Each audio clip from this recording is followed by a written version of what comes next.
খেতে দিতে যাচ্ছ? চলো ঠিক করে ধরো পড়ে যাবে। এই কি সেকেন্ড গোপালের খাবার? হ্যাঁ এই না গোপাল, হ্যাপি বার্থডে নমো করে দাও।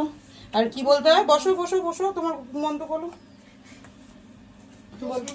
দেবায় হরায় পরমান্মদে অনাথ কৃষ্ণাচার্য গোবিন্দে নমঃ।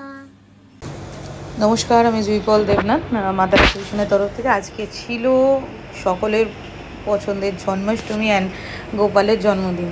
তো আমাদের বাড়ির গোপালকে, যেহেতু আমাদের ওষুধ রয়েছে, তো আমি তো বেশি কিছু করতে পারবো না, পুজোও দিতে পারবো না, তবে থালাটা সাজিয়ে দিতে কেই বা বারণ করেছে, তাই না?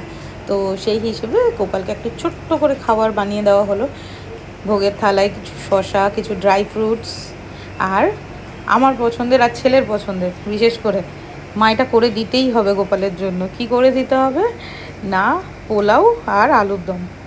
তো দেখুন কেমন হয়েছে অবশ্যই জানাবে। আর একটু অল্প করে মিষ্টি দিয়ে ঠাকুরকে সার্ভ করা হলো। অ্যান্ড মেন যে দেওয়ার একদম শিরোমণি হচ্ছে আমার ছেলে। তো কেমন লাগলো সবাই জানাবে। আর তোমাদের বাড়িতে কাদের বাড়িতে গোপাল পুজো হয়েছে, কীরকম ভোগ সাজিয়েছো, অবশ্যই নিচে কমেন্টে দিও, আমরাও দেখব, আমরাও কিন্তু দেখতে চাই, ঠিক আছে? তো এই ছিল আমাদের পুরো জন্মাষ্টমী। তোমাদের কেমন জন্মাষ্টমী কাটলো আরও জানিও অবশ্যই।